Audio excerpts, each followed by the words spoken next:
ሰላም እንዴት ናችሁ?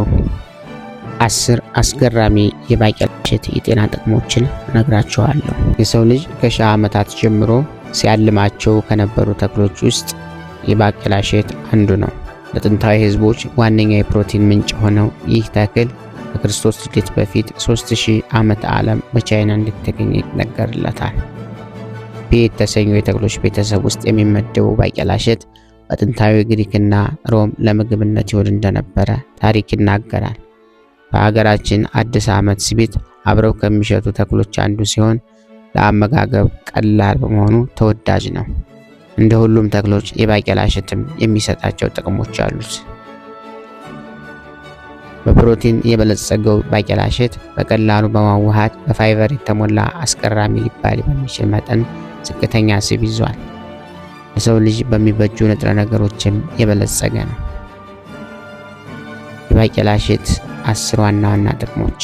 አንደኛ፣ የልብ ጤንነትን ይጠብቃል። ባቄላ በቀላሉ በሚሟማ ፋይበር የበለጸገ መሆኑ ለልብ ጤንነት ጠቃሚ ያደርገዋል። ይህ የፋይበር አይነት ለልብ ጠቀሜታውን የሚያበረክተው የደም የስኳር መጠንን እና የኮሌስትሮል መጠንን ያረጋጋል። ጎጂ የሚባለውንም ኮሌስትሮል ይቀንሳል። ሁለተኛ፣ ክብደትን ለመቆጣጠር ያግዛል። ባቄላ እሸት በሩብ ኩባያ 10 ግራም ፕሮቲን ይይዛል። ኢሮፒያን ጆርናል ኦፍ ክሊኒካል ኒውትሪሽን ላይ ለንባብ የበቃ አንድ ጥናት ላይ የካሎሪ መጠናቸውን ለመቆጣጠር የሚፈልጉ ሰዎች ባቄላ እሸትን እንዲመገቡ ይመከራል። እድሜያቸው ከ18 እስከ 65 ዓመት በሆነ 89 አንስቶች ላይ የተካሄደው ይህ ጥናት 19 ሳምንታት ሴቶቹ በፕሮቲን የበለጸጉና በፋይበር የተሞሉ ምግቦች እንዲወስዱ ተደርገው የሰውነት ክብደታቸውና የስብ መጠናቸው ቀንሶ ተገኝቷል። ሶስተኛ፣ በጠቃሚ ይዘቶች የበለጸገ ነው።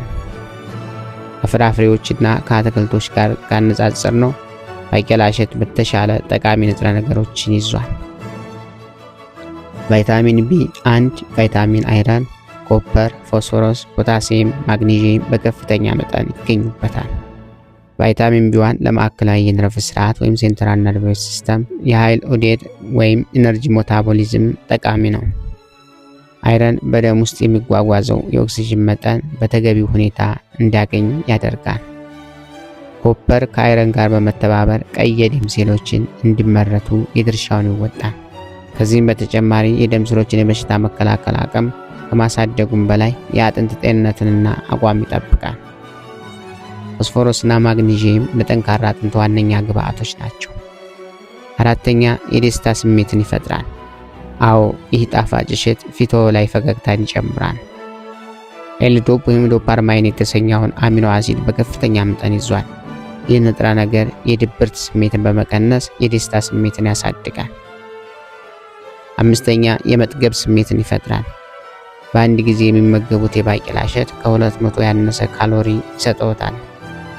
ክብደት ለመቀነስ የሚያስቡ ከሆነ የባቄላ እሸቱን መመገብ የመጥገብ ስሜትን በመፍጠር ብዙ እንዳይመገቡ ያደርጋል። ስድስተኛ፣ ምርጥ የካልሲየም መገኛ ነው።